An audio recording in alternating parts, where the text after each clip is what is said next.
Assalamualaikum warahmatullahi wabarakatuh. Silakan. Alhamdulillahirabbil alamin wassalatu wassalamu ala asrofil anbiya'i wal mursalin.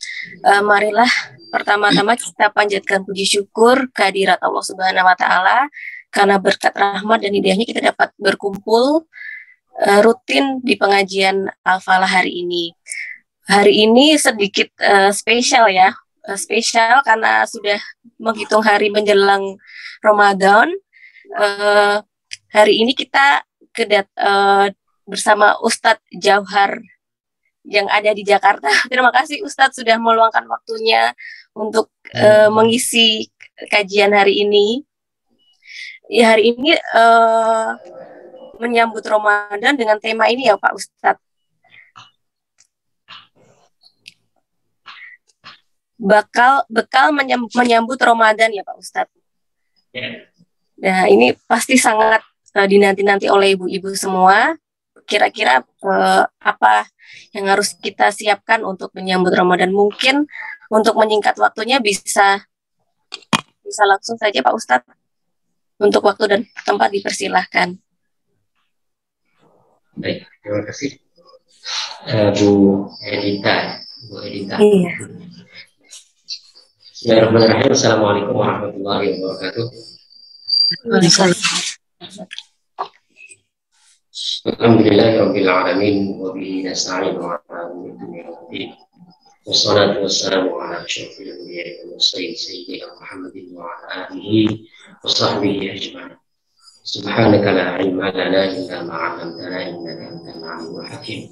Rabbi shrah li sadri wa yassir li amri wahlul 'uqdatam min lisani yafqahu qawli.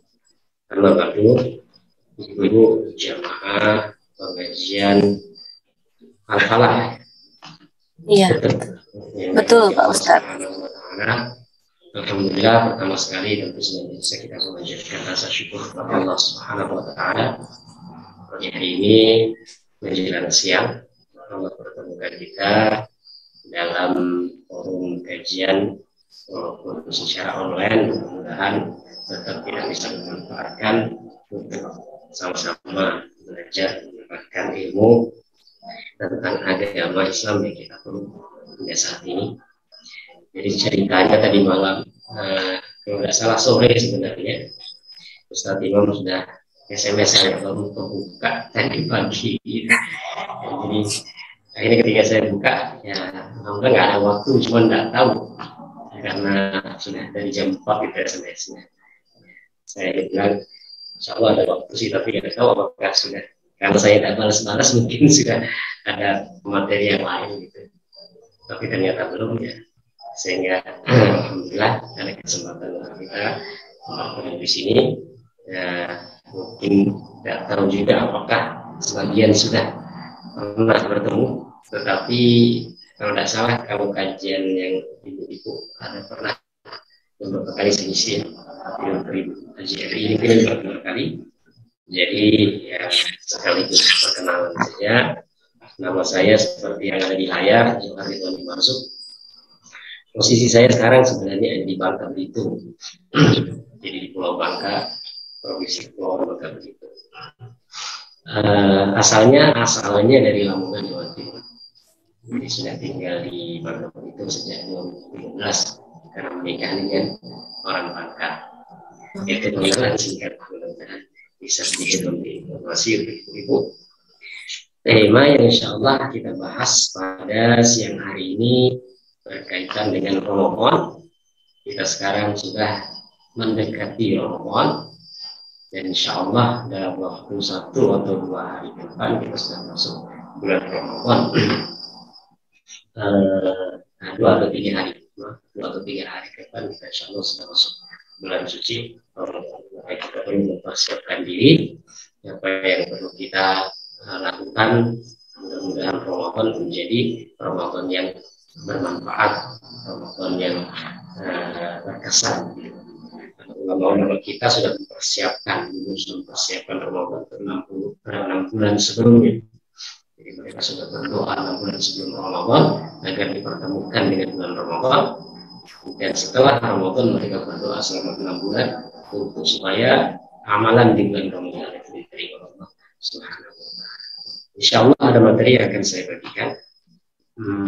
Saya mohon maaf, berapa menit kira-kira waktu saya, Bu Dita? Untuk menyesuaikan sih. Iya, kita menyesuaikan saja sih Pak Ustadz. Biasanya kita 2 jam sih waktunya. Mungkin bisa 1 jam, ini 1 jam pertanyaan mungkin ya, sharing. Oke. Nah sekarang kita jam, kalau di Indonesia ini 10.15 ya, mudah-mudahan nanti jam 11.12 atau lebih sedikit bisa selesai materi. Nanti kalau ada tanya jawab, kita tanyakan. Bismillahirrahmanirrahim. Tema kita mempersiapkan bekal menuju Ramadan. Kita memaksimalkan bekal untuk kita menghadapi bulan suci Ramadan.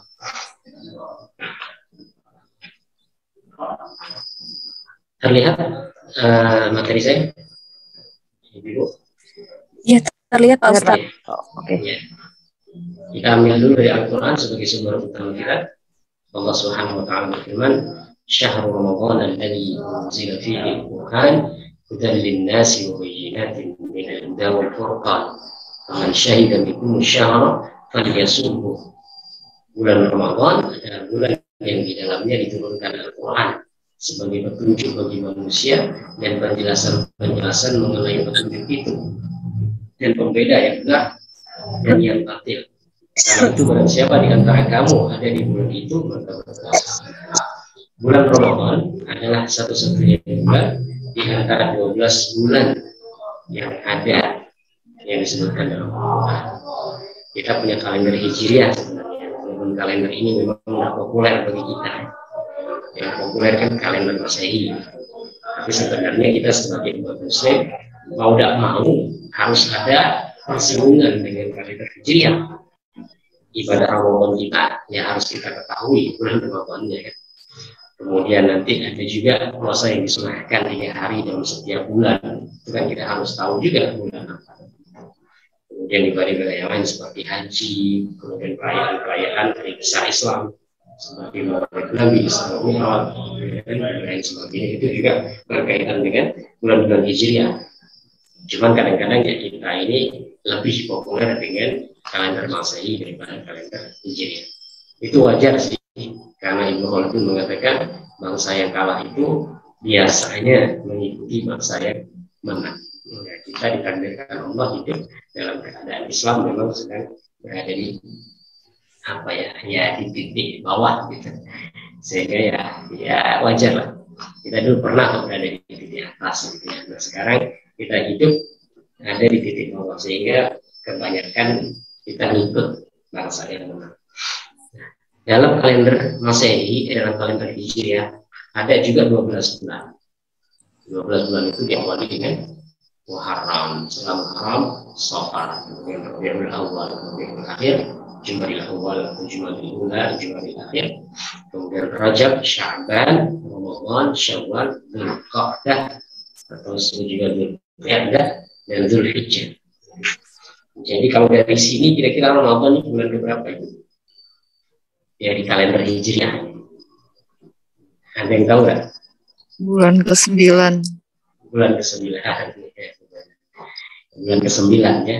Kita nih kalau ditanya September bulan ke-berapa langsung nyantol gitu kan. Oktober bulan ke-berapa langsung nyantol. Apalagi kalau ditanya Januari bulan ke-berapa pasti langsung nyantol ke-1. Tapi tadi ya Hijriah ini memang kurang populer bagi kita. Tapi ya kita berusaha untuk tetap merefresh dengan adanya ibadah-ibadah tertentu ya, itu mengingatkan kita kembali. Ramadan bulan ke-9 di antara 12 bulan dalam bulan-bulan Hijriah, dan bulan itu satu-satunya bulan yang disebutkan dalam Al-Quran. Di ayat ini dan ayat yang disebutkan cuma satu juga di surat Al-Baqarah 185. Selanjutnya kita ambil dari hadis Nabi Shallallahu Alaihi Wasallam. Rasulullah bersabda, telah datang kepada kalian Ramadan. Ya, jadi ada namanya juga bulan yang penuh berkah. Allah wajibkan kepada kalian puasa di bulan ini. Di bulan ini akan dibukakan pintu-pintu langit, makanya pintu-pintu surga, pintu kebaikan. Ditutup pintu-pintu neraka serta setan-setan nakal akan dibelenggu. Demi Allah di bulan ini terdapat satu malam yang lebih baik daripada 1000 bulan. Nah, di sini perlu kita garis bawahi Rasulullah SAW dan juga dalam Al-Quran surat Al-Qadar itu dikatakan bahwasanya malam Lailatul Qadar lebih baik dari 1000 malam. Jadi kalau kita cermati redaksi lebih baik itu bukan sebanding, ya, bukan sama, bukan senilai. Kan banyak yang mengatakan, oh malam 1000 bulan, sebenarnya dia malam lebih baik daripada 1000 bulan. Nah kelebihannya itu berapa? Nggak tahu. Bisa jadi nilainya itu 2000 bulan, 3000 bulan, 1 juta bulan.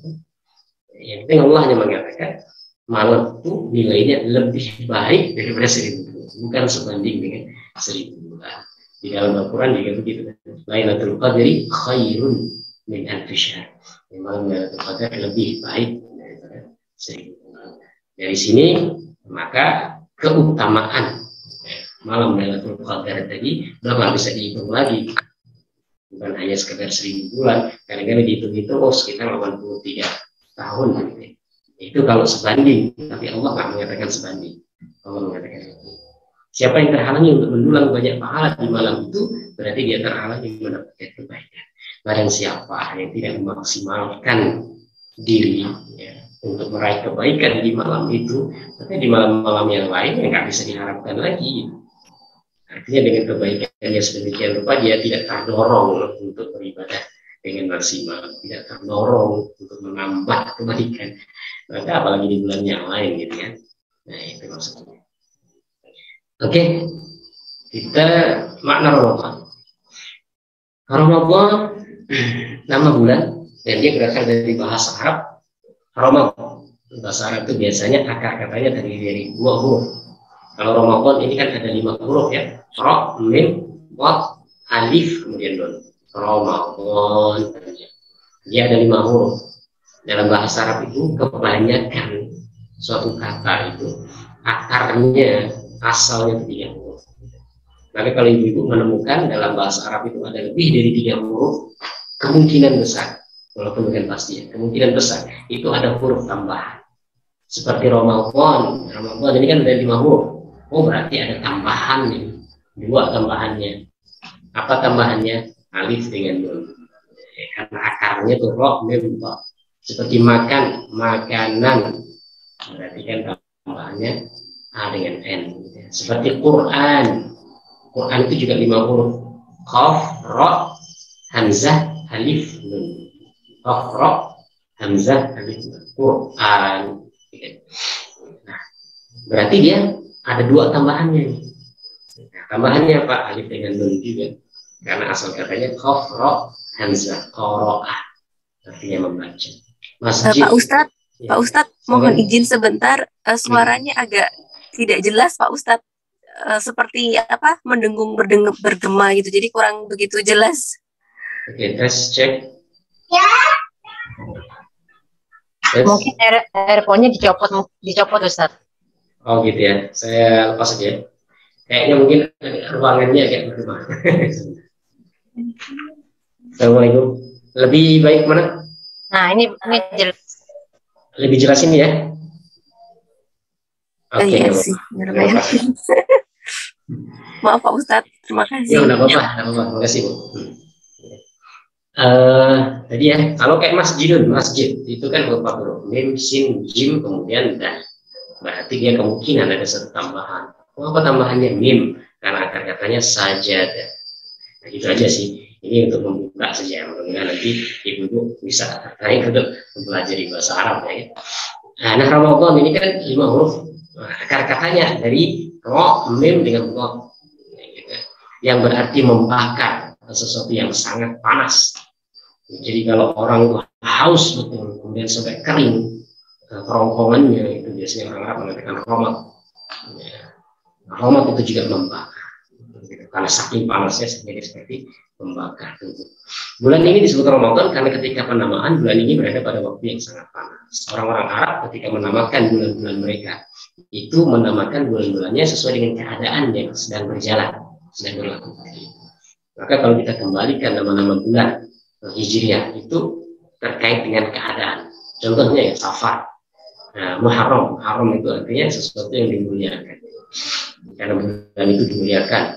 Cara memuliakan mereka itu nggak mau berperang di bulan itu. Gitu. Jadi orang Arab itu zaman dulu kalau Muharram nggak mau perang. Bulan-bulan yang lain mereka perang, tapi kalau Muharram nggak mau perang. Ada 4 bulan yang mereka itu menahan diri.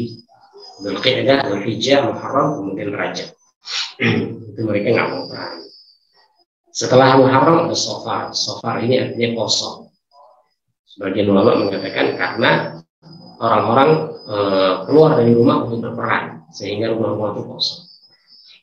Rabiul Awal musim semi dan lain sebagainya, sampai Dzulqa'dah, Dzulhijjah, Dzulqa'dah juga sama. Qa'dah itu artinya duduk. Jadi orang-orang di zaman dulu ya, ketika penamaannya itu mereka duduk-duduk, mereka nunggu bulan haji. Gitu. Jadi mereka nggak mau perang, mereka nunggu duduk-duduk di rumah lah istilahnya, nunggu untuk bulan haji itu. Dan lain sebagainya. Allah akan melihat penamaan bulan-bulan itu. Kebanyakannya diberi nama sesuai dengan keadaan. Nah, Ramadan ketika penamaannya itu keadaannya sedang panas. Tetapi seiring berjalannya waktu, bulan Ramadan juga berpindah-pindah. Kadang musim panas, kadang musim dingin, kadang musim semi, kadang musim gugur. Gitu. Kalau 4 musim, tidak juga kadang musim kemarau, kadang musim panas. Secara istilah Ramadan adalah bulan ke-9 dari bulan-bulan Qamari yang dimulai dari Muharram diakhiri dengan Dzulhijjah. Keistimewaan bulan Ramadan apa saja yang membuat bulan Ramadan ini yang istimewa melebihi bulan-bulan yang lain? Pertama, Ramadan bulan yang mulia, artinya ada kebaikan. Ya. Rasulullah SAW bersabda, wahai sekalian manusia, kalian sudah dinaungi bulan agung, bulan yang diberkahi, bulan yang mulia, bulan yang diberkahi. Di dalamnya terdapat suatu malam yang lebih baik daripada 1000 bulan, sama dengan yang hadis sebelumnya. Allah menjadikan puasa pada bulan itu sebagai suatu kewajiban. Nggak ada bulan lain selain bulan Ramadan yang kita diwajibkan untuk puasa. Hanya karena ada kewajiban untuk kita berpuasa. Sementara sholat malamnya dijadikan sebagai sesuatu yang sunnah. Siapa yang mendekatkan diri kepada Allah dengan melakukan suatu kebaikan, maka sama saja dengan orang yang mengerjakan kewajiban di waktu selain Ramadan. Artinya ibadah sunnah kita itu nilainya diganjar seperti ibadah wajib. Ibadah wajib kita dilipat gandakan. Artinya kalau kita sholat tahajud itu nilainya sama dengan sholat subuh. Kita sholat duha nilainya sama dengan sholat duhur atau dengan sholat yang lainnya. Jadi besar. Nilainya seberapa? Sholat wajib itu ya nilainya nggak bisa digambarkan lagi. Sudah saking besarnya. Barang siapa yang melakukan suatu kewajiban berarti seperti halnya orang yang melaksanakan 70 kewajiban di selain bulan. Jadi ketika kita sholat zuhur di bulan Ramadan, kita seperti sholat zuhur 70 kali di bulan-bulan yang lain. Ketika kita sholat asar di bulan Ramadan seperti itu. Ya, istilahnya seperti ini ya, ibu-ibu kalau semuanya belanja gitu. Yang biasanya 100.000 dapat 1 baju. Kemudian di bulan itu 100.000 dapat 70 baju. Kira-kira maksa nggak untuk belanja? Nggak punya duit pun rela untuk utang. Jadi karena ini kalau sudah terlalu bulannya cuma dapat 1 potong, jadi dapat 70 potong gitu. Maka di bulan ini kalau kita memaksimalkan betul begitu. Oke, itu bulan mulia. Yang pertama, yang kedua di antara keistimewaan Ramadan bulan penuh berkah. Berkah itu apa sih? Berkah itu adalah kebaikan yang melimpah, kebaikan yang banyak, bukan jumlah atau kuantitas tapi kualitas. Ada orang umurnya singkat tapi penuh berkah, sehingga banyak ulama kita itu yang usianya 45 tahun, 55 tahun. Iya. Ada anak badan.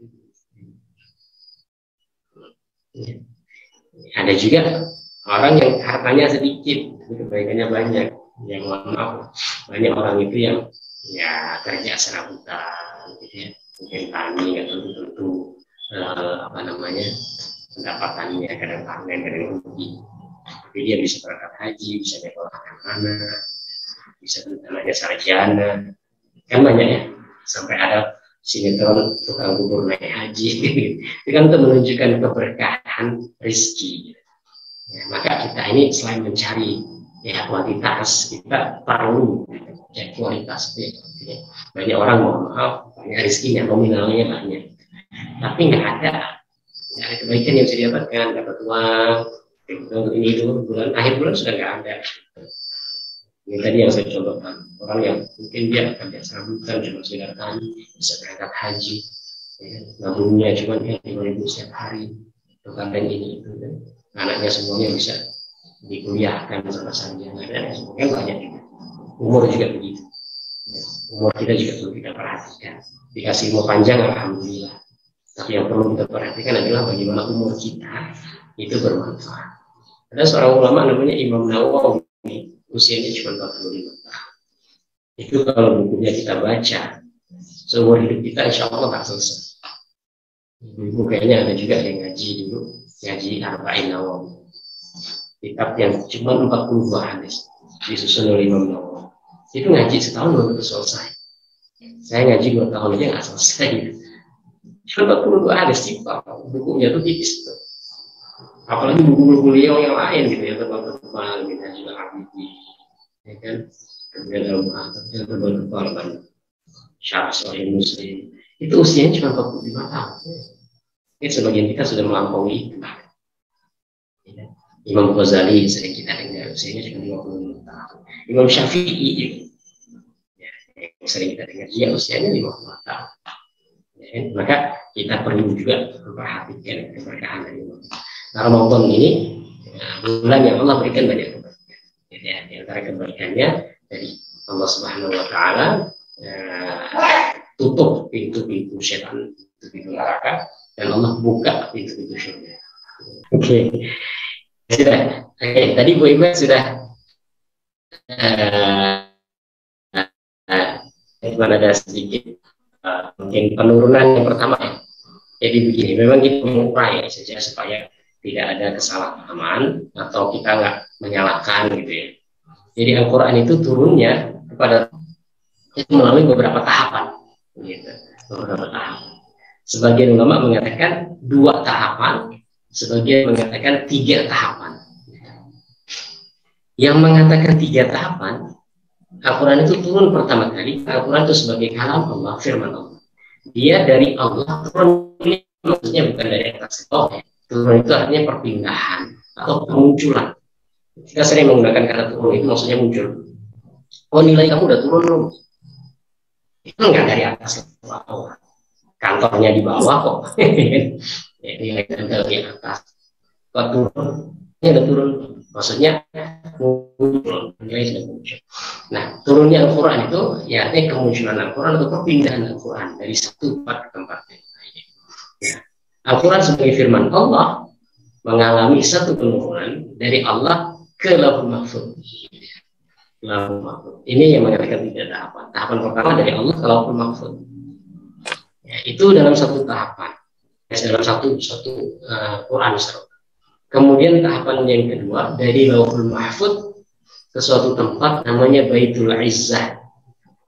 Baitul Izzah ini paling dekat dengan bumi. Kalau langit yang paling jauh namanya Baitul Ma'mur, ya, ibu yang kemarin mungkin mengkaji tentang Isra Mi'raj kita ada perjalanan Rasulullah ke Baitul Ma'mur, langit yang ke-7. Kemudian setelah itu juga sama satu tahapan sekaligus. Kemudian tahapan yang ketiga dari Lauhul Mahfuz, dari Baitul Izzah, ya, dari Baitul Izzah yang di langit terdekat dengan bumi kepada Rasulullah SAW, dan itu diturunkan secara bertahap selama 23 tahun mengikuti dakwah Nabi SAW. Ini yang mengatakan Al-Quran turun 3 tahapan. Sebagian yang lain, ini mayoritasnya yang kebanyakan mengatakan Al-Quran turun 2 tahapan saja.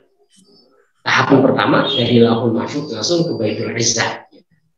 Dari Lauhul Mahfuz ke Baitul Izzah. Nah, dari Lauhul Mahfuz ke Baitul Izzah inilah diturunkan di Al-Quran sekaligus, dan itulah yang diturunkan di malam Lailatul Qadar. Artinya penurunan di malam Lailatul Qadar itu bukan penurunan kepada Nabi SAW, tapi penurunan dari Lauhul Mahfuz ke Baitul Izzah di langit yang terdekat dengan bumi. Kemudian setelah itu baru diturunkan secara bertahap selama 23 tahun mengikuti dakwah Nabi SAW. Pertama kali diturunkan adalah surat Al-A'raf dari ayat pertama sampai ayat kelima. Nah, Jadi Bu Iman sudah betul di bagian kedua, cuman yang tadi yang dari Lauhul Mahfudnya, maksudnya mungkin dari Lauhul Mahfud ke Baitul Izzah. Gitu.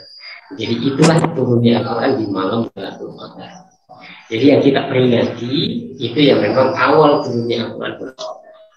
Nah, Lailatul Qadar itu turunnya dari Lauhul Mahfud ke Baitul Izzah. Jadi memang nggak ada kondisi. Jadi kalau kita memperingati saat kita peringati adalah awal turun Al-Quran. Ya, ketika Al-Quran mengatakan kami menurunkan Al-Quran inna anzalnahu fi lailatul qadar, dalam malam Lailatul Qadar, salah juga. Karena maksudnya adalah penurunan sekaligus dari Lauhul Mahfud ke Baitul Izzah. Oke, nah ini dua-duanya terjadi di bulan Ramadan. Jadi 17 itu juga di bulan Ramadan, artinya awal penurunan kepada Rasulullah itu juga di bulan Ramadan, dan penurunan dari Lauhul Mahfud ke Baitul Izzah itu juga di bulan Ramadan. Maka bulan Ramadan ya bulan Al-Quran, karena di situ Al-Quran bukan baik diturunkan sekaligus maupun diturunkan secara bertahap. Sesungguhnya kami menurunkannya pada malam yang diberkahi, dalam surat Al-Baqarah di malam Ramadan tadi. Dari Ibnu Abbas, Rasulullah SAW radhiyallahu anhu berkata, Rasulullah adalah manusia yang paling bagus terutama pada bulan Ramadan ketika malaikat Jibril menemuinya. Lalu Jibril mendatanginya setiap malam di bulan Ramadan, di mana Jibril bermudarasah. Bermudarasah artinya tadarus, gitu ya. Tadarus itu adalah ajar. Maka ibu-ibu kalau tadarus berarti harus ada kajian. Kalau ngaji sendiri nggak bisa disebut tadarus secara bahasa ya, karena tadarus itu ada timbal balik, wajan ya. Jadi model atau bentuk kata kerjanya itu ada saling belajar, takotan saling membunuh, ada rosa pelajari saja. Maka kalau ibu mau tadarus ya cari kawan siapapun ya, sejak sempat. Dan kebiasaan kita di Indonesia kan memang begitu ya. Kalau tadarusnya ya bareng-bareng gitu di masjid, bikin halaqah lingkaran gitu. Satu baca satu mendengarkan, itu disebut tadarus. Dan Rasulullah tadarus di bulan Ramadan setiap malam dengan Jibril. Jibril datang menanya, Muhammad, surat apa saja yang sudah diturunkan kepadamu? Rasulullah baca. Kemudian Jibril menunjukkan kalau ada hal-hal yang perlu dibetulkan, karena Rasulullah terlalu cepat. Sehingga dalam surat Al-Qiyamah itu kan disebut la tuharrik bihi lisanaka lita'jala bi inna 'alaina jam'ahu wa qur'anahu. Cepat baca Quran gitu. Karena Rasulullah ingin semangat betul. Supaya lebih cepat menghafalkan sehingga bacanya cepat. Nah, itu dibetulkan sama Jibril maksudnya. Salat malam, kemudian tarawih, tahajud, qiyamul lail, apa sih bedanya itu? Oke, ini jadi qiyamul lail atau salat malam itu adalah semua salat sunnah, semua salat yang dilakukan setelah isya sampai sebelum subuh atau salat malam. Ibu-ibu kalau setelah salat isya kemudian ke rumah, maka itu disebut salat malam. Karena dilakukan di malam qiyamul lail. Kalau dia dilakukan setelah tidur, maka disebut sholat tahajud. Artinya sholat tahajud itu bagian dari sholat malam. Kalau dilakukan sebelum tidur, maka tidak disebut tahajud. Tetap disebut sholat malam. Ibu-ibu semuanya kan punya acara nginep gitu, mabit. Setelah isya kita tidur ibu-ibu di Ramadan ya. Kemudian nanti jam 12 kita bangun ya, kita salat taraweh. Maka taraweh itu juga disebut tahajud. Karena dilakukan setelah tidur. Apa definisi taraweh? Nah ini juga ya. Taraweh adalah salat malam yang dilakukan di bulan Ramadan, yang dilakukan secara berjamaah. Salat malam dilakukan di bulan Ramadan, dilakukan secara berjamaah. Artinya kalau ibu-ibu sholat malamnya bukan di bulan Ramadan, maka nggak bisa disebut taraweh. Maka tidak ada istilah sholat taraweh di luar bulan Ramadan. Gitu. Nah, kalau sendirian juga secara definisi nggak bisa disebut taraweh. Karena taraweh harus berjamaah. Berarti selama ini saya sholat sendiri nggak taraweh. Ya nggak apa-apa, nggak taraweh, tapi kan tetap berpahala. Pahala sholat malam. Itu hak semalam gitu. Apa bedanya? Nggak ada bedanya. Itu penamaan saja. Definisi fikih. Gitu. Definisi fikih. Jadi ibu-ibu nggak usah ngerasa, oh saya nggak sholat tarawih berarti nggak dapat pahala. Dapat pahala sholat malam. Ya. Cuman kalau digunakan, kalau dilakukan secara berjamaah, ulama fikih itu mendefinisikannya sebagai sholat tarawih. Tapi kalau enggak ya sholat yang Ramadan saja, yang lain, yang Ramadan sebagaimana yang disampaikan Rasulullah. Barang siapa yang bangun malam atau sholat malam di bulan Ramadan, baik berjamaah maupun enggak berjamaah, baik setelah tidur maupun sebelum tidur, maka Allah ampuni dosanya. Gitu ya. Makanya kalau ibu mau taraweh, nanti pastikan berjamaah. Kalau nggak berjamaah sholat sendiri, nggak disebut taraweh, tapi tetap punya pahala sholat malam. Itu saja. Jadi nggak usah kecil hati kalau dikatakan nggak sholat taraweh. Ada lagi yang memberikan definisi yang lebih detail lagi. Jadi sholat taraweh adalah sholat malam yang dilakukan di bulan Ramadan secara berjamaah di masjid. Gitu. Ada kalau nggak di masjid, kalau berjamaah nggak disebut taraweh. Tapi berpahala nggak? Ya berpahala. Gitu. Maka itu nggak usah tadi ya, nggak usah mikir. Artinya jangan terpaku kepada istilah. Ingin kita ada nama. Oh berarti saya nggak tahajud nih kalau belum tidur. Nggak apa-apa. Tapi kita dapat pahala sholat malam. Yang penting dilakukannya di malam hari ini ya. Nah di bulan Ramadan ini tadi ada kewajiban siangnya, kemudian malamnya ada kesunahan kita qiyam Ramadan atau sholat malam Ramadan, baik berjamaah yang disebut tarawih atau sholat sendiri itu disebut dengan qiyam Ramadan. Bulan pembebasan dari api neraka. Rasulullah SAW bersabda, dan Allah memiliki orang-orang yang dibebaskan dari neraka. Yang demikian itu terjadi pada setiap malam. Artinya begini, simpelnya saya jelaskan. Jadi Allah itu setiap malam bulan Ramadan punya kuota, di mana kuota itu digunakan untuk membebaskan orang dari api. Orang yang berpuasa hingga berbuka. Ingat ibu-ibu kata hingga, berarti sejak subuh ya, sampai maghrib itu setiap ucapan doa yang kita baca itu mustajab. Kan doa itu kadang-kadang ya kalau hari biasa itu kan paling seperti amalan gitu. Kemudian setelah azan atau apa lagi ya saya mustajab. Ya waktunya khusus dari Jumat di waktu terakhir dari hari Jumat, gitu kan? Ini kalau Ramadan itu tiap hari dari sejak kita puasa sampai, maka ibu-ibu ya maksimalkan, kita semua lah kita maksimalkan untuk berdoa, doa baik maupun doa buruk, ya kan? Ya mudah-mudahan juga ketika puasa sumpah serapah bagi kepada anak, alhamdulillah kan, tentunya nanti karena itu doa saja, maka juga kita jaga lisan kita ya, supaya nggak berdoa dengan doa-doa yang buruk, karena itu juga waktunya mustajab gitu. Takutnya pas kita doa itu malaikat lewat, kan bahaya. Oke, bulan kesabaran. Rasulullah bersabda, puasa bulan kesabaran dan puasa 3 hari di setiap bulan adalah puasa sepanjang tahun. Di sini Rasulullah mengatakan puasa bulan kesabaran. Maka di antara nama lain dari Ramadan itu disebut dengan Syahrus Sabri, bulan kesabaran. Ya kan kita harus sabar, ya makan, ya minum, berhubungan suami istri, menjaga lisan, menjaga pandangan, menjaga perbuatan dan sebagainya.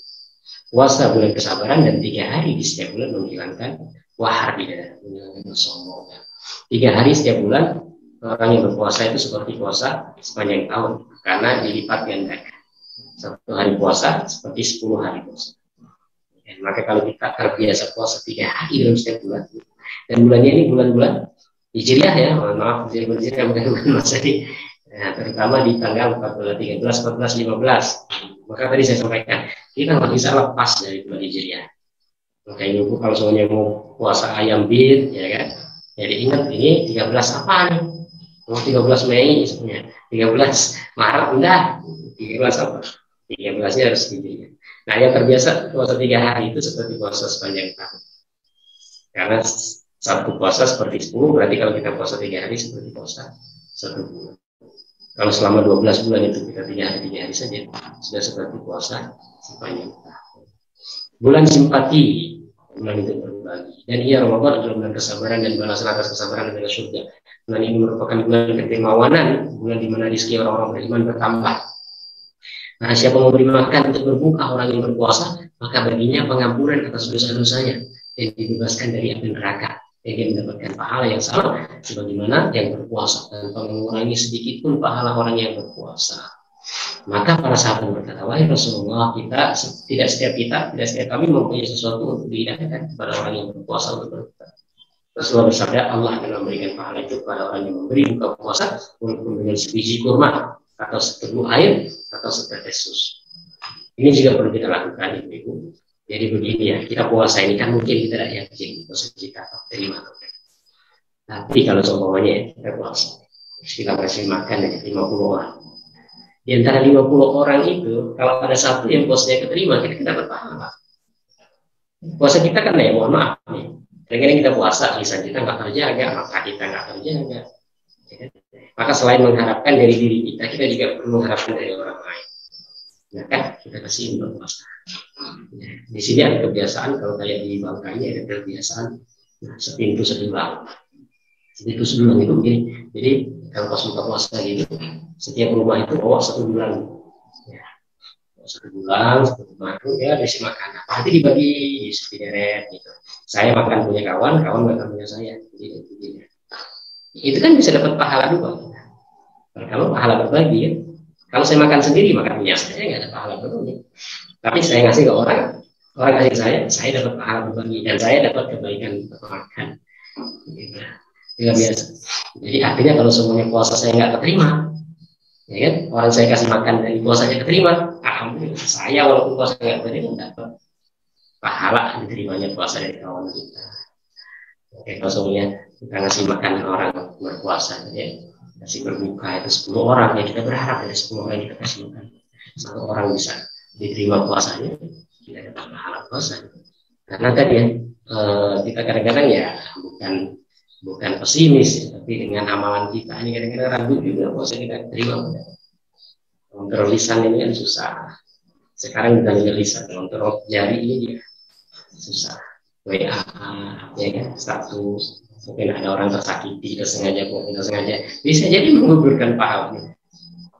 Maka dengan berbuka ini ada peluang untuk kita tetap dapat pahala puasa di sini, ya, tanpa mengurangi sedikit pun pahala orang yang berpuasa.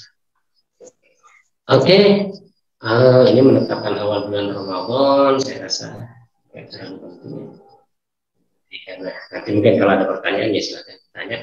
Karena kemungkinan kalau di Indonesia ini akan ada perbedaan. Saya dapat bocoran kemungkinan berbeda antara Muhammadiyah dengan pemerintah. Kalau Muhammadiyah sudah menetapkan hari Sabtu, kemudian pemerintah itu hari Ahad.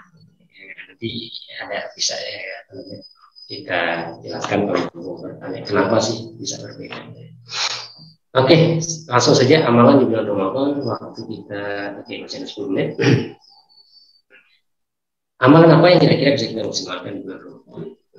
Yang pertama pasti adalah puasa.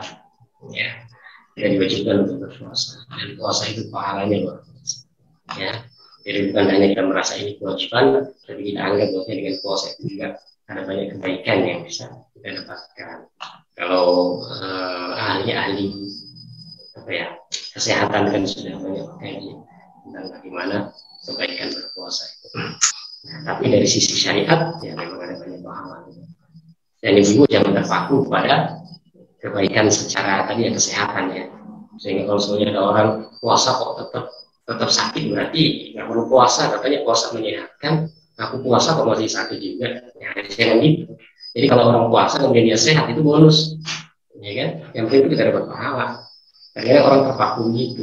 Sholat itu menyegarkan, ya karena posisi kepala kita ini sujud kan ada sirkulasi darah itu ke otak. Jadi habis sholat itu segar. Gimana orang yang sakit ketika sholatnya duduk? Berarti nggak usah sholat, mungkin gitu ya. Jadi memang ada manfaat secara ya dari sisi kesehatan, dari sisi ini. Tapi itu bukan patokan. Patokan pertama puasa adalah kewajiban, sholat adalah kewajiban. Sudah titik. Kita menjalankan dapat pahala, meninggalkan terus. Nanti ada bonus dengan puasa kita sehat, alhamdulillah. Dengan sholat kita segar, alhamdulillah. Itu saja. Apa juga dengan tahajud.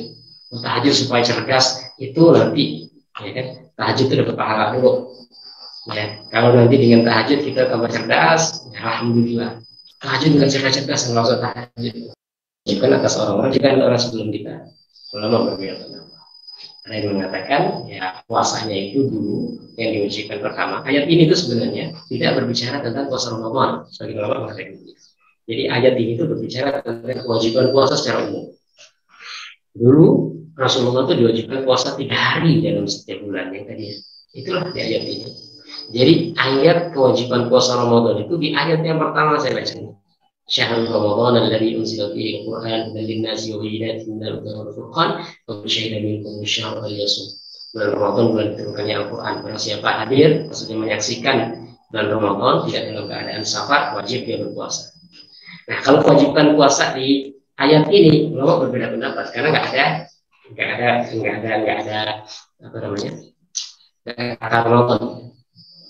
Nah, yang saya kuatkan sih sesuai dengan bacaan saya, ayat ini berbicara tentang kewajiban puasa 3 hari dalam setiap bulan.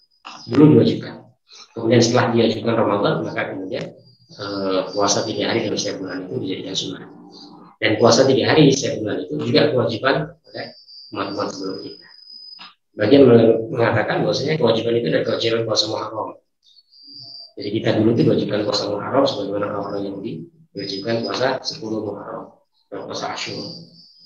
Kemudian turun perintah puasa Ramadan yang tadi kita baca, puasa Asyura 10 Muharram jadi sunnah. Intinya begitu.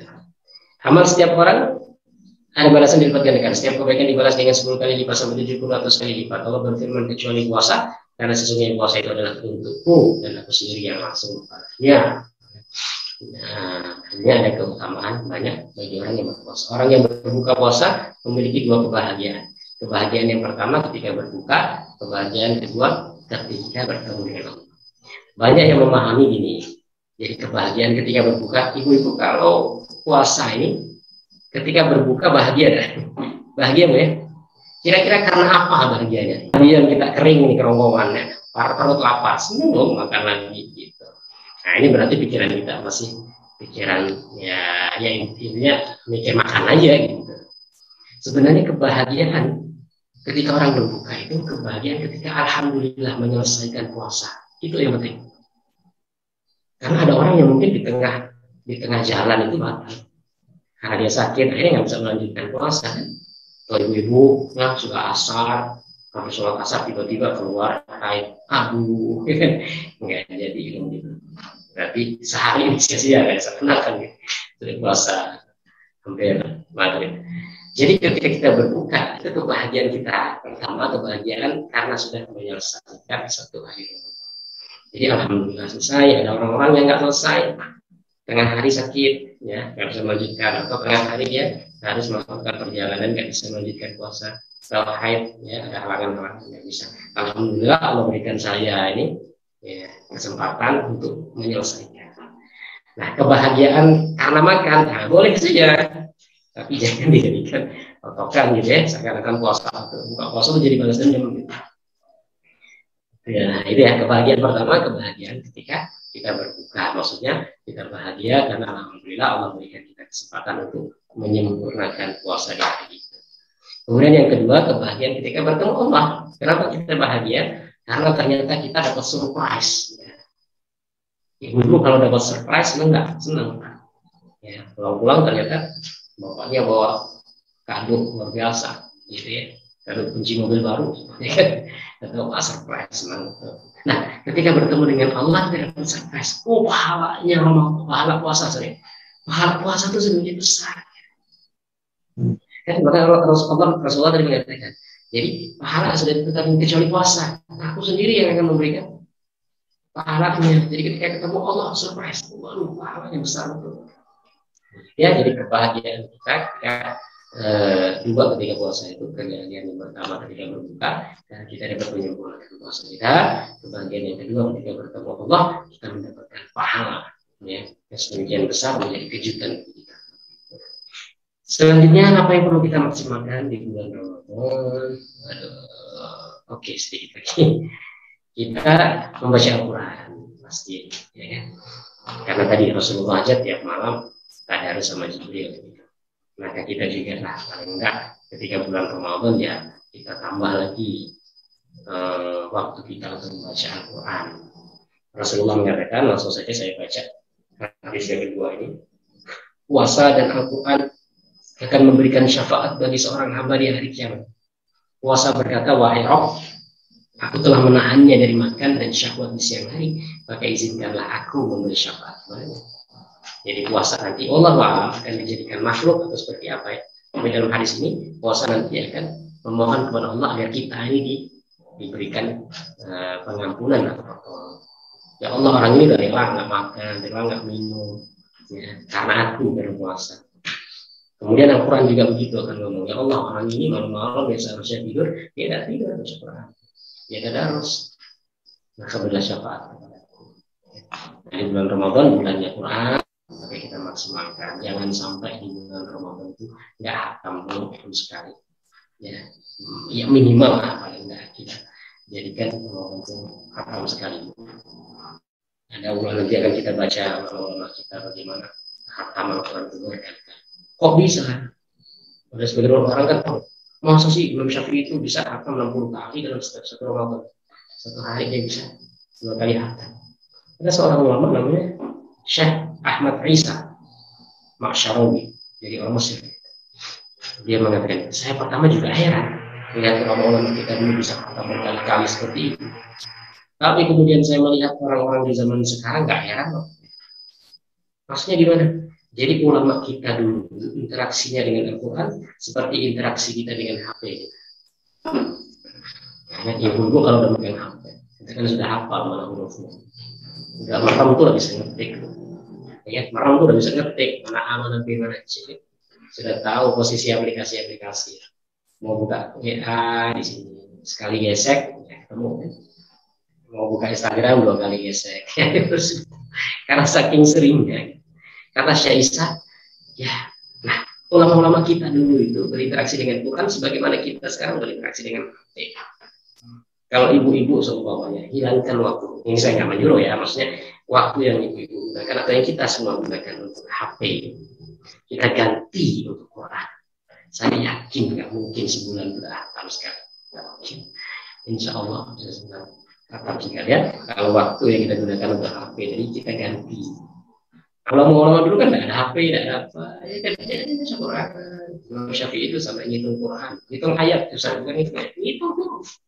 Karena dia sudah baca terus kan apa yang saya lakukan terhadap Quran? Ngitung huruf.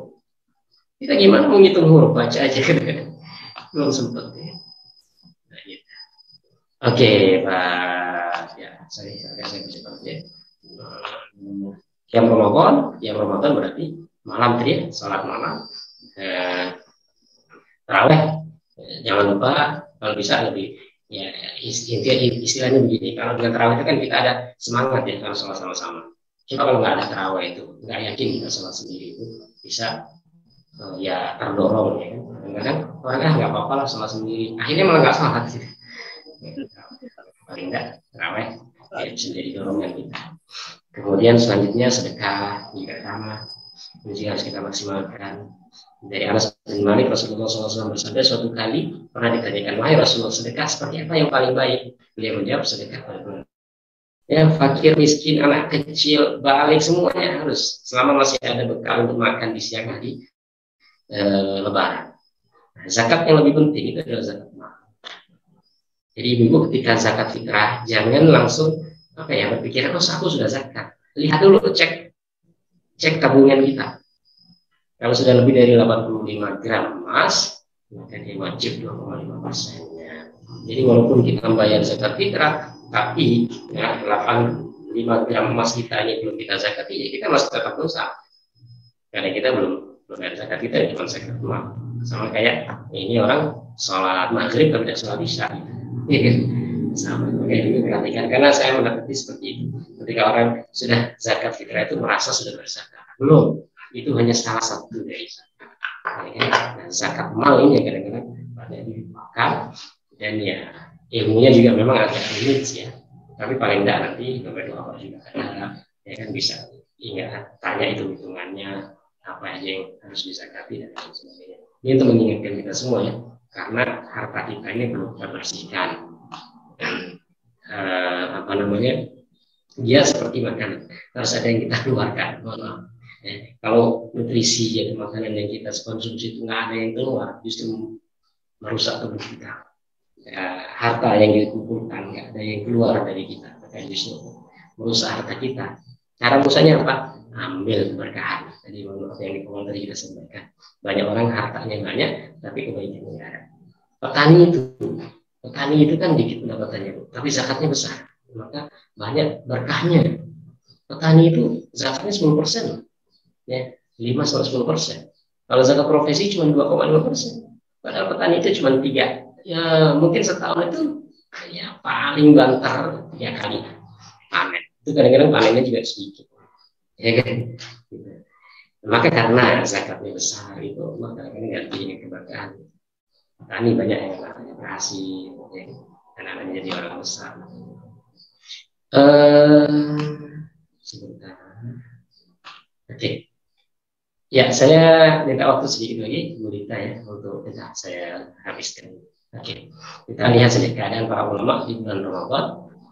Jabir bin Abdullah berkata, apabila kamu puasa, maka hendaklah berpuasa juga pendengaranmu, penglihatanmu, lisanmu dari hal yang diharamkan. Jangan sakiti pembantumu, hendaklah kamu bersikap tenang ketika berpuasa. Jangan jadikan sama antara ketika kamu berpuasa dengan tidak berpuasa. Artinya kita berpuasa, hal-hal yang lain juga berpuasa. Puasa siam artinya menahan. Ya, jadi lisan kita tahan, pandangan kita tahan, tangan kita tahan. Abu Dzar berkata kepadaku, Talik bin Qais berkata, apabila kalian puasa maka jaga diri baik-baik. Maka Talik apabila berpuasa dia masuk rumah dan tidak keluar kecuali untuk sholat. Takut menyakitin orang.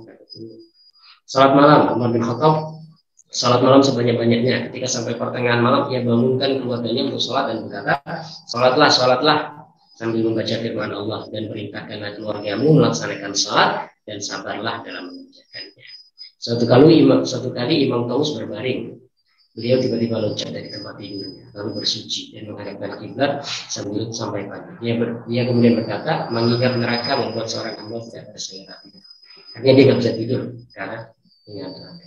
Malik bin Abdullah bin Abu Bakar berkata, aku mendengar ayahku bercerita, ketika Ramadan kami pulang dari masjid terburu-buru untuk menyiapkan sahur karena takut didahului terbit fajar. Jadi berarti sholat sepanjang malam di masjid. Artinya tarawihnya itu sampai dekat subuh, sehingga mereka buru-buru, takutnya nggak kekejar untuk sahur. Berbagi, Abu Sawar Al-Adawi berkata, orang-orang dari Bani Adi terbiasa sholat malam di masjid ini.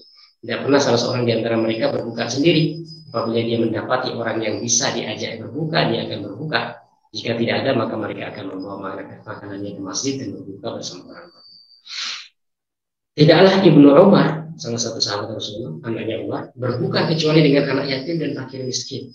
Apabila ada orang meminta sementara di tangannya ada makanan, maka dia berikan makanan itu kepadanya. Imam Az-Zuhri ketika memasuki bulan Ramadan, dia mengatakan, sekarang saatnya membaca Al-Quran dan memberi makan. Hamad bin Abu Sulaiman memberi buka puasa setiap hari 50. Ketika masuk hari raya, ia akan memberikan mereka pakaian dan memberi setiap orang 100 dirham. Membaca Al-Quran, lupa juga. Para ulama berlomba-lomba untuk menghatamkan Al-Quran sebanyak-banyaknya. Ya, sebagian menghatamkan 3 hari sekali, 7 hari sekali, 10 hari sekali. Uthman bin Affan menghatamkan Al-Quran setiap hari sekali. Imam Syafi'i 60 kali dalam sekali Ramadan. Qatadah menghatamkan setiap 7 hari di luar Ramadan dan 3 hari sekali di bulan Ramadan. Jika masuk di akhir Ramadan, dia menghatamkannya setiap malam sekali. Kalau sudah malam-malam tadi ya, mengejar lalu berpada. Oke, etika, ya sudah. Etika tadi ya, Rasulullah SAW etika dan istri-istrinya itu. Ya, etika. Saya rasa itu materi yang bisa saya sampaikan. Saya kembalikan ke Bu Rita. Baik, terima kasih Pak Ustadz untuk pemaparan materinya. Mungkin dari ibu-ibu ada pertanyaan bisa langsung ditanyakan ke Pak Ustadz. Saya ada Bu Rita. Oh iya, silahkan Bu Ica. Selamat siang Pak Ustadz. Saya bertanya, dengan amalan di bulan Ramadan seperti puasa dan sholat tarawih, Bapak tadi bilangnya kalau tarawih harus berjamaah. ketika kita di rumah tidak berjamaah itu sholat tarawih tetap disebut sholat malam kan? Apakah sholat malam tersebut ada niat tertentu, Pak, selain kita niat tarawih tapi tidak berjamaah? Terima kasih, Pak. Terima kasih, Bu Ica. Oke, ya. Langsung saya jawab atau disimpan? Boleh, silahkan dijawab Pak Ustadz, langsung saja. Oke, Bu Ica. Salat tarawih ya. Jadi perlu saya sampaikan, ada banyak nama itu yang muncul belakangan. Dan nama-nama itu dibuat oleh para ulama. Maka ketika ibu mencari dari salat tarawih, itu nggak ada kata tarawih itu dalam hadis. Gitu. Dalilnya ya tadi, barang siapa salat malam di bulan Ramadan, kan gitu aja. Nah, kemudian para kaum muslimin ini tempat ya sudah, kita salat malam yuk, ajak berjamaah gitu. Nah, ketika salat malam berjamaah itulah kemudian ulama salat semalam yang berjamaah ini kita namain apa ya? Kita namain salat tarawih gitu. Contohnya ilmu ya, ilmu fikih gitu, ilmu tafsir, ilmu hadis itu nggak ada di zaman Rasulullah. Gitu. Tetapi ini ilmu membahas tentang Al-Quran. Kalau kita kelompokkan ya, terus kita kasih nama apa ya? Namanya ilmu tafsir. Gitu. Jadi hakikatnya itu sudah ada, bendanya sudah ada. Cuma namanya itu baru. Ini berkaitan dengan hukum hakam. Rasulullah menyampaikan ini, menyampaikan itu. Ya sudah, ini kita kasih nama ilmu fikih. Maka ilmu fikih, ilmu tafsir, ilmu hadis di zaman Rasulullah nggak ada penamaan istilah. Walaupun hakikatnya sudah ada. Sebagaimana sholat tarawih gitu ya. Jadi dia qiyam Ramadan atau qiyam malam. Dilakukan sholat berjamaah, kita kasih nama apa ya? Kalau sholat Ramadan berjamaah ini, kita kasih nama sholat tarawih. Ya, jadi sudah ada baru dikasih nama. Maka tadi penamaan secara istilah seperti itu. Nah, ketika kita nggak berjamaah atau berjamaah di rumah, maka disebut sholat tarawih. Maka saya mengatakan kalau sholat berjamaah walaupun di rumah tetap disebut tarawih. Ya, kita pakai definisi ulama yang agak longgar. Karena ada sebagian ulama yang agak sempit ya, harus di masjid gitu. Jadi berjamaahnya itu harus di masjid. Ya nggak apa-apa, namanya ulama memberi definisi ya. Definisi ilmu tafsir itu berbeda antara satu ulama ya. Definisi Al-Quran saja sudah berbeda antara satu ulama yang lain. Maka ketika kita sholat berjamaah di bulan Ramadan itu di rumah maupun di masjid, insya Allah dia sebut tarawih. Nah, apakah ada niatan khusus? Sebenarnya sama juga. Nah, lafal-lafalnya itu juga dibuat oleh para ulama. Ini sudah ada penamaannya tarawih, maka kemudian dibuat niat usolli sunat tarawih. Ya kan begitu. Di zaman Rasulullah nggak ada. Kenapa? Karena sholat namanya sholat tarawihnya itu memang belum ada. Sholat apa? Sholat hajat, usolli sunat hajat, usolli. Nah, kalau menurut saya, kalau ibu bisa bahasa Arab, silahkan gunakan bahasa Arab. Tapi kalau tidak mampu, gunakan bahasa Indonesia, nggak apa-apa sebutnya. Ibu mau sholat apa? Semuanya Indonesia mau sholat malam. Saya niat sholat malam karena Allah. Sudah selesai. Gitu. Kalau terpaku kepada lafal. Karena mohon maaf, banyak orang yang harus menghafal lafal niat, sehingga kalau nggak hafal, jadi nggak mau sholat. Gitu. Padahal tadi ya, jadi nggak yang terpaku kepada niat itu kan dalam hati. Ulama menyebutkan dengan lisan itu tuh menguatkan. Karena kadang-kadang ada orang itu yang hatinya tiba-tiba ragu. Saya datang ke masjid subuh-subuh, sebelum subuh gitu. Jadi sudah azan subuh, saya datang ke masjid. Kemudian saya sholat Allahu Akbar. Baru mikir, ini saya sholat tahiyatul masjid atau sholat qobliyah subuh? Sama-sama 2 rakaat. Nah gitu. Nah sehingga ulama kemudian, supaya kamu enggak itu, makanya sholli sunnatal sunat tahiyatul masjid gitu ya, rakaat ini. Nah, kalau enggak ibu sudah mantap memang salat tahiyatul masjid ya sudah niat kan tidak harus gitu. Yang pertama, yang kedua nggak usah memberatkan dengan lafalnya. Kalau mau bahasa Indonesia monggo, silakan bahasa Indonesia, saya siap niat salat malam Ramadan. Kalau enggak tanamkan dalam hati saja, ya Allah saya akan salat. Nanti kalau semuanya, ini sholat ini, ibu juga nggak ngafalnya kan susah nih. Sholat tahajud ada niatnya sendiri, sholat tahajudnya sendiri, sholat tarawih niat sendiri, akhirnya pusing juga kan. Akhirnya karena nggak bisa, jadi nggak mau sholat, gitu. Sholat duha niat sendiri, kan gitu ya. Oke, jadi jangan terpaku kepada lafal, yang penting dalam hati kita tanamkan kita mau sholat apa. Allah. Begitu Bu Ica. Ya, silakan. Biasanya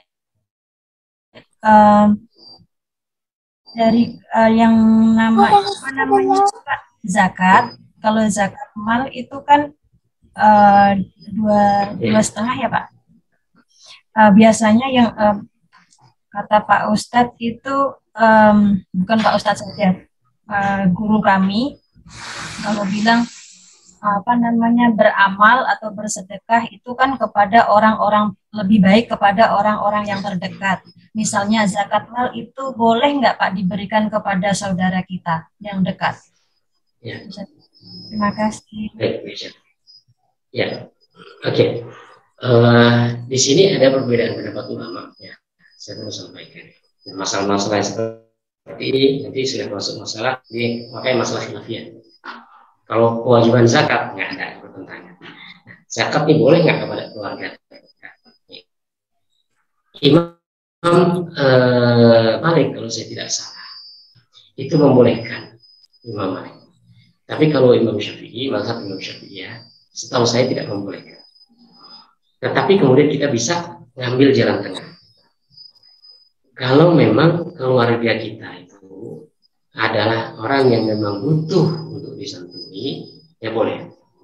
Untuk disantuni contohnya ya, yang berkaitan dengan hutang soalnya. Ini kalau hanya sekedar fakir miskin, mungkinlah kita sedekahi. Tapi kalau semuanya dia terlilit hutang dalam jumlah yang besar, mungkin ini kita bisa pakai pendapat yang lebih longgar yang membolehkan pendapat Imam Malik. Tapi kalau enggak, lebih baik kita zakatnya kepada orang lain, kita tetap sedekah kepada keluarga. Karena kalau saya analogikan gini, jadi zakat ini kan kotoran dari harta kita gitu. Masa kita rela sih ngasih kotoran itu kepada keluarga kita gitu. Ya bukan berarti ngasih ke orang lain juga kotorannya, tapi kita kasih kotoran ini kepada orang yang membutuhkan gitu. Jadi kotoran kita kasih ke tanaman, pupuk tanaman. Kita ambillah sedikit dari harta kita itu untuk kadang-kadang kita kan masih tetap untung rugi ya kan. Jadi keuntungan membayar zakat, keuntungan juga dapat singgah. Padahal yang dikasihkan uang zakat itu bukan kedermawanan, itu kewajiban gitu. Nah kadang-kadang kita tuh mesti berpikirnya gitu. Yang mana kita sih berpikirnya itu mendayung dapat 2 pulau gitu. Saya bayar zakat, kewajiban kepada Allah, saya juga dapat simpati dari keluarga,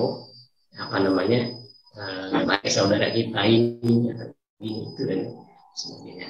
Maka saya usulin aja, kalau seumpamanya memang kita masih punya harta yang cukup untuk sedekah, yuk kita kasih dari harta sedekah itu kepada keluarga kita. Itu harta yang lebih bersih istilahnya ya, daripada kita mohon maaf tadi. Ya, ini analogi saja ngasih kotoran kepada keluarga kita, bahkan sampai dalam kepada orang tua kita. Jadi keluarga yang masuk tanggungan kita antara kita dengan orang tua kita. Saya lebih berpendapat ya, yang masih lebih mengikuti pendapat. Kalau keluarga yang masuk tanggungan kita benar-benar nggak boleh disakati. Maksudnya nggak boleh kita bayar zakat. Karena itu kewajiban kita menafkahi. Orang tua kok zakat kepada orang tua, kayaknya pelit banget sih gitu. Lebih mengeluarkan sebagian harta kita kemudian kita nggak wajib zakat daripada kita bayar zakat untuk orang tua. Contohnya begini Ibu, nisab zakat 70 juta semuanya ya. Nisab zakat ini batas minimum zakat 70 juta. Kalau kita punya uang 70 juta, berarti kita sudah wajib zakat. Zakatnya 2,5%. Jadi kira berapa ya? 70 juta 2,5%. Ibu ada yang 1,5 juta mungkin ya? Atau 1,25 juta? Nah, bisa bantu. 2,5% dari 10 juta. 2,5% dari 1.750.000. 1.750.000. Seumpamanya saya punya 70 juta, berarti saya wajib zakat. Yang saya keluarkan 1,700 juta. Ya, 1.700.000.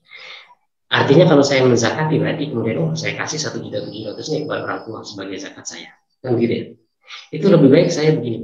Lebih baik saya kasih 2 juta atau 1.500.000 kepada orang tua saya sehingga saya nggak wajib zakat. Karena berkurang dari 70. Kan gitu. Artinya saya punya 70 juta, kemudian saya kurangi 1 juta, saya kasih ke orang tua. Jadi 69. Nggak masuk nisab. Itu lebih baik daripada berarti saya sudah wajib zakat ini, tapi zakatnya saya kasih ke orang tua. Gitu. Jadi lebih baik kita berkurang hartanya untuk ngasih orang tua sehingga kita gugur zakatnya. Kita mempertahankan 70 juta, kemudian kita berzakat, tapi zakatnya kita kasih ke orang tua atau orang yang punya kandungan kepada kita atau keluarga terdekat kita.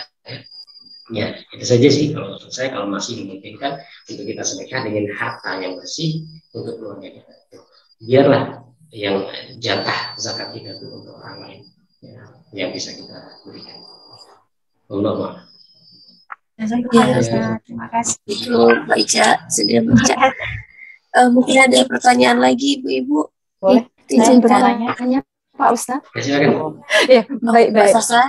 Maaf. Ya, silakan. Pak Ustadz, saya mau tanya, berhubung apa itu bulan Ramadan kan kita sebagai Muslim diharuskan untuk berpuasa. Itu kan kewajiban, gimana buat yang di Hong Kong itu masih ikut sama majikan, terus sama bosnya itu dilarang buat berpuasa. Kalau begitu menyikapinya gimana Pak Ustadz? Sebelumnya terima kasih. Oke. Ya, dia masuk orang yang dipaksa. Ya. Kalau dia masuk orang yang dipaksa, maka mudah-mudahan saya nggak memastikan. Karena takutnya nanti kalau saya ini kan banyak orang yang merasa terpaksa padahal nggak dipaksa ya. Tetapi dalam agama kita ini kalau seorang dipaksa maka dia boleh untuk melanggar suatu kewajiban, ya, melanggar suatu kewajiban, gitu ya. Kamu kalau sholat saya bunuh, nggak apa-apa, nggak salah, gitu kan. Nah, tapi tetap jadi karena paksaan. Nah, saya nggak mau menyampaikan, boleh gitu. Nanti mohon maaf, artinya kawan-kawan kita, saya ini merasa dipaksa, gitu. Padahal paksaannya nggak terlalu kuat. Kalau semuanya memang benar-benar dipaksa, nggak ada jalan keluar, ya nggak apa-apa dibatalkan. Nanti diganti di hari yang lain. Gitu. Kalau ada memungkinkan pas hari libur Sabtu Ahad atau pas ada kesempatan cuti pulang ke Indonesia itu harus diganti. Allah alam mungkin seperti itu. Tapi ya masalah paksaan atau enggaknya kembali ke kita masing-masing. Sama seperti orang yang nggak mampu boleh berpuasa, boleh tidak berpuasa. Ketidakmampuan ini siapa yang tahu? Ketidakmampuan ini yang tahu kita dengan Allah. Ada orang kerjanya berat dia mampu. Ada orang kerjanya duduk-duduk di kantor memang orangnya lemah dia tidak mampu. Gitu. Ya patokan kalau nggak mampu boleh berpuasa. Ya kayaknya nggak puasa, ya. Padahal sebenarnya mampu. Bukan kita yang berdosa, tapi kita dipatokan mampu dan mampu. Kita dengan Allah yang tahu. Patokan dipaksa, kalau benar-benar dipaksa maka nggak apa-apa, diganti di hari yang lain. Tapi kalau masih bisa, ya kan, walaupun dengan cara sembunyi atau itu, ya insya Allah masih tetap harus. Baik, terima kasih Pak Ustadz. Terima kasih Pak Ustadz, Mbak Sasa. Ada pertanyaan lain Ibu-Ibu? Boleh Mbak Dita. Tadi Mbak Emma ya? Oke, silakan Mbak Emma. Pak Ustadz mau nanya nih, sebenarnya mau mastiin aja sih biar gak ragu-ragu. Jadi ayah saya kan semenjak diabetes itu kan nasinya ganti dan tidak makan bareng sama keluarga karena khusus gitu menunya. Berarti kita menghitung zakat fitrahnya itu nanti disesuaikan dengan itu ya Pak Ustadz. Jadi kalau misalkan berasnya, ini kan ada beras khusus yang untuk diabetes misalnya 200.000 sekilo, berarti ngitungnya beda, nggak disamakan dengan zakat fitrah. Biasanya kan kalau di rumah itu langsung sekaligus gitu. Jadi dari periuknya rumah lah ya. Kalau di kampung kan masih beras kan Pak Ustadz, bukan uang gitu. Terus sama ini Pak Ustadz kan kalau orang tua itu kan kadang-kadang bayar dengan fidyah ya. Itu juga ngitungnya berarti dibedakan ini ya Pak ya. Bukan dengan rata-rata ya. Gimana tuh Pak Ustadz? Sama ada ini sih, ada ponakan juga yang dia nggak makan nasi tapi makannya kentang. Ini disesuaikan dengan harga kentang sekilo apa gimana? Ya, ya. Bismillah, saya belum yakin dengan jawaban saya, tapi mungkin bisa sebagai tambahan ini aja ya, tambahan informasi nanti buat Bu Emma ya. Jadi silakan di cross check lagi gitu. Jadi membayar zakat dengan bahan makanan pokok. Ini bahan makanan pokok kita atau bahan makanan pokok masyarakat kita. Ya. Jadi bahan makanan kita atau makanan masyarakat kita. Kalau membayarnya kafarat. Kalau kafarat janji atau kafarat sumpah itu membayar fidyah dengan makan yang biasa kamu makan. Memang ada ketentuan begitu. Nah, jadi min awsati ma tut'imuna ahlikum aw kiswatuhum aw tahriru raqabah. Dari pertengahan yang biasa kamu makan. Kita biasa satu porsi semuanya makannya 50.000, ya kita bayarnya kita ngasih 50.000. Itu dalam ketentuan kafarat. Nah, dalam ketentuan zakat ini wallahu a'lam, maka tadi saya bisa memastikan, menurut saya sih ketetapannya itu kan bahan makanan pokok masyarakat, gitu. Bukan bahan makanan pokok kita. Seumpamanya benar-benar kita bayar dengan beras, dan kita bayar dengan beras merah, justru nggak bermanfaat ya. Mungkin malah nggak bisa banyak dimanfaatkan oleh orang lain yang sehat-sehat. Yang sehat kan lebih senang makan nasi putih, gitu ya. Artinya kalau secara masyarakat itu ya lebih senang kan nasi putih dari kita bayar kentang dengan kentang semuanya ini belum diuangkan Bu ya, bayar dengan kentangnya langsung. Mau diapain ini kentang? Aku biasanya makan nasi putih. Oke, artinya kalau kita mengikuti bahan makanan pokok masyarakat, berarti ya nggak perlu dibedakan. Yang biasa masyarakat di situ makan apa itu. Yang kedua, kalau semuanya mengikuti manfaat, gitu ya, mengikuti manfaat kepada mustahik tadi, ya. Kalau semuanya diuangkan, dia lebih manfaat dengan beras merah, gitu. Artinya kalau Bu Emma tadi bayarnya dengan harga beras merah, itu lebih bermanfaat bagi fakir miskin, karena nilainya harganya lebih tinggi. Tapi kalau ibu bayarnya dengan beras merahnya langsung, itu kan lebih apa ya istilahnya tadi kurang bermanfaat ya, tidak tepat ya Pak. Orang lebih doyan dengan lebih doyan dengan nasi putih gitu. Wallahu a'lam. Kalau menurut saya sih ya, kali ini tadi saya sampaikan, saya belum yakin juga, tapi nanti silakan cari saya. Kalau ibu mau membayar dengan uang, silahkan bayar, tidak apa-apa. Kalau semuanya yakin dengan sesuai dengan standar beras merah, ya kan, tidak apa-apa, karena manfaatnya lebih baik kepada fakir miskin. Dan kalau toh yang harus kita bayar itu adalah seharga nasi putih, mudah-mudahan lebihnya sedekah. Artinya harusnya kalau nasi putih 2,5 kg 30.000 gitu. Kemudian nasi merah jadi 50.000, sehingga kita bayarnya 50.000. Kalau yang harus kita bayar 30.000, mudah-mudahan 20.000-nya sedekah. Tapi kalau ibu membayar dengan bendanya, dengan bahan makanan pokoknya, maka menurut saya lebih baik dengan beras putihnya tadi, itu lebih manfaatnya kepada mustahik ya. Jadi ikut kemanfaatan kepada mustahik. Ya. Kalau alam ini dari saya untuk sementara ini ya, nanti ibu Emma silakan cari. Ya. Terima kasih Pak Ustadz. Ya. Itu Bu ya, sudah ya. Gimana Pak Emma? Oke, ada pertanyaan lain Ibu-ibu? Ya boleh.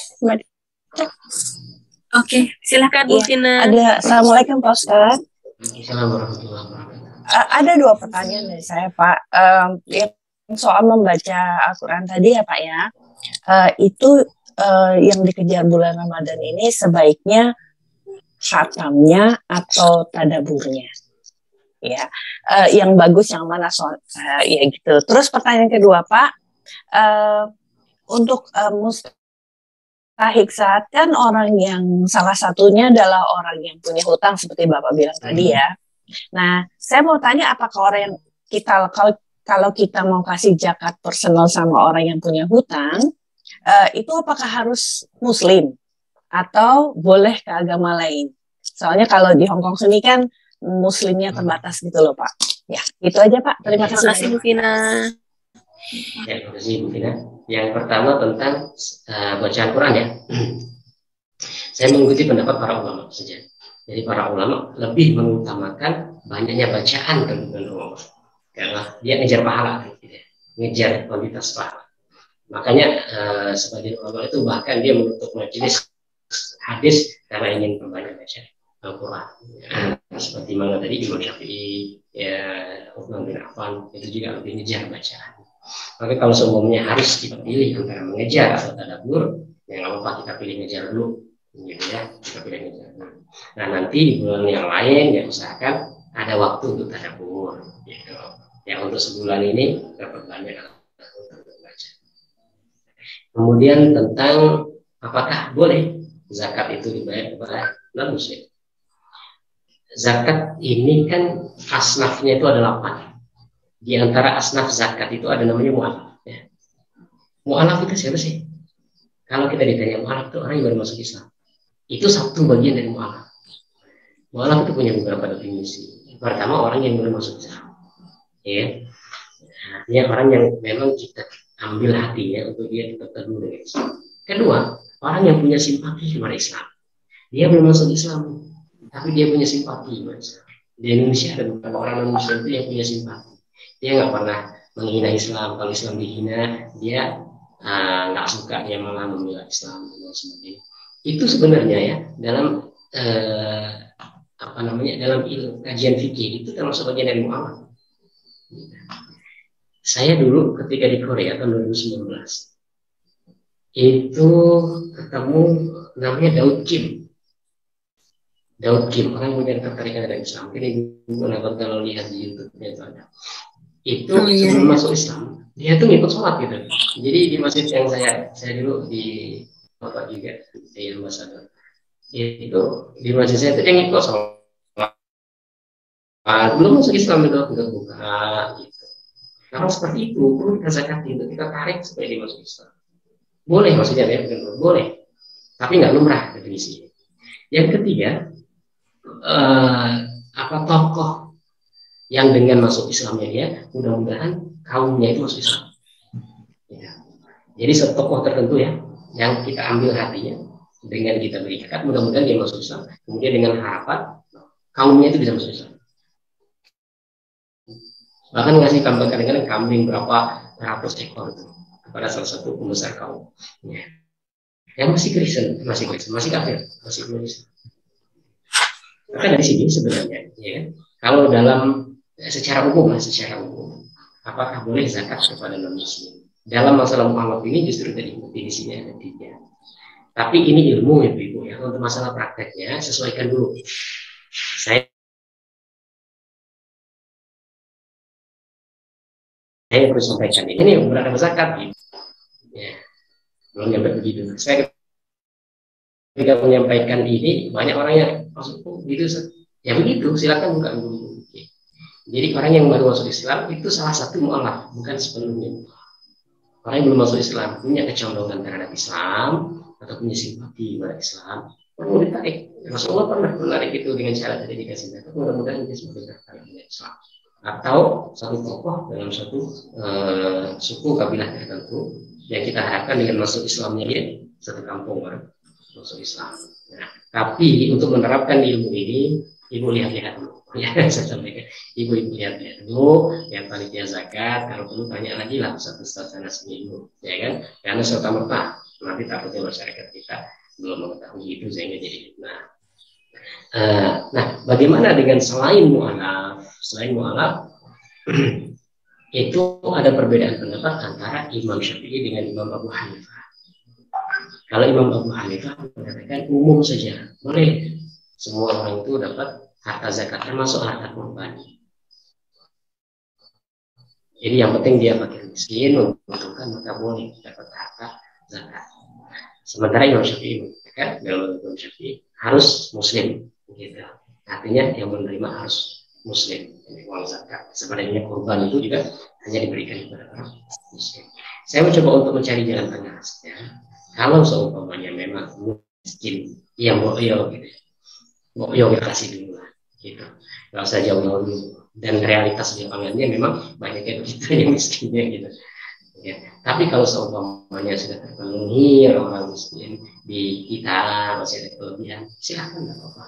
Ya mudah-mudahan dengan itu juga bisa mengambil simpati dari orang lain. Kita ini bukan pendapat ya, kita pakai pendapat Abu Hanifah. Ini kita pakai pendapat Abu Hanifah. Kalau masih ada kita pakai pendapat Imam Syafi'i. Boleh mencontohkan Ustaz pendapatnya. Saya nggak ada ini, mereka semuanya ulama. Begitu mungkin. Ya, jelas. Makasih Pak. Ya, sama-sama. Oke. Oke, masih ada waktu. Ada pertanyaan lain? Ya, Mbak Dita. Oh ya, Mbak Liva, Izin bertanya, silakan. Ustadz. Jika kita itu hamil dan menyusui anak-anak ketika puasa, dia misal contoh anaknya itu lebih dari 3, jadi tidak memungkinkan dia mau puasa Ramadan lagi gitu, ketemu lagi Ramadan lagi gitu. Nah, mau nggak kan kita membayar fidyah ya Ustadz ya. Nah, ketika bayar fidyah selesai, besar kita kan mau nggak mau membayar puasa tersebut kan ketika kita masih sehat. Nah, kita cicil satu-satu puasa, jadi kayak nggak selesai itu gimana hukumnya Ustadz? Sebenarnya sih bisa 1 tahun kalau dicicil ya Ustadz, berhubung iman kita kan turun naik tuh, jadinya tuh nggak selesai puasa membayarnya. Modalnya ya. Itu gimana Ustadz? Ya. Oke, Bu Rifa, saya ingin sampaikan dulu pendapat para ulama. Ketika orang yang hamil atau menyusui, apakah dia boleh fidyah atau enggak? Itu saja. Kalau mengganti, ulama sepakat boleh. Tapi boleh nggak dia langsung fidyah gitu ya. Ulama 4 mazhab mengatakan dia harus ganti, nggak boleh langsung fidyah. Ya. Ulama 4 mazhab. Tapi ulama-ulama sahabat seperti seperti Ibnu Umar, Ibnu Abbas justru mengatakan boleh dia langsung memfidyah.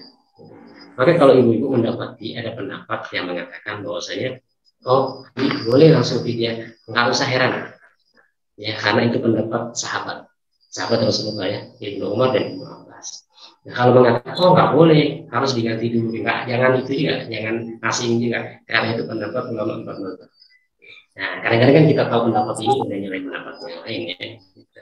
Itu yang pertama. Nah, sebagian ulama mencoba untuk mencari jalan tengah. Oke lah, kita nggak usah kaku kepada yang A, kaku kepada yang B. Cari jalan tengahnya gimana? Kalau kehamilannya dia rapat, ya kan? Artinya ya belum sempat untuk ganti, sudah harus hamil lagi gitu ya. Maka silakan fidyah.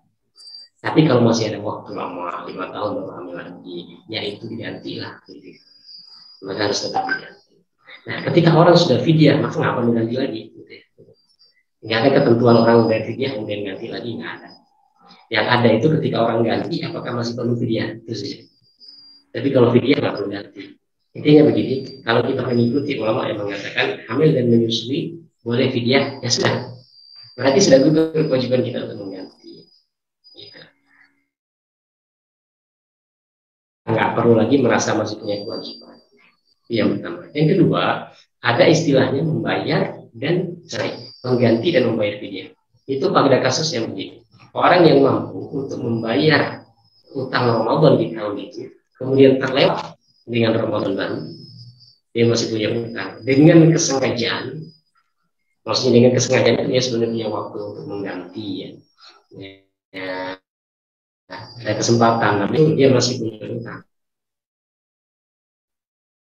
Maka dia mengganti, ya tetap harus mengganti, dan dia membayar fidyah sebagai bentuk tebusan kesalahan karena sudah mundur. Itu dalam mazhab Syafi'i dikatakan begitu. Tetapi dalilnya nggak ada, maksudnya dalil khusus dari Quran atau hadis. Tapi ulama mencoba untuk supaya orang itu nggak main-main, ya kan? Nah, jadi mudah-mudahin gitu ya, mundur gitu, sehingga kita kasih berat dikit. Jadi bayar ganti. Kalau Imam Abu Hanifah ganti ya sudah ganti saja. Kalau fidyah ya sudah fidyah. Maka dari sini kalau seumpamanya memang sudah mengikuti pendapat yang fidyah, yang nggak usah mengganti gitu. Tapi kalau semuanya tidak kelalaian kita ganti dengan bayar fidyah, ya monggo silakan. Saya sih ikut jalan tengah. Kalau semuanya ibu-ibu kehamilannya rapat, atau 100 hari, ya kan? Dan sampai sekarang ini masih ini, susah juga ya sudah silakan lagi dia. Ya Islam nggak memberatkan. Tapi kalau semuanya tadi ya masih ada kesempatan, ya silakan dibayar supaya tidak memudahkan orang dikit-dikit dia.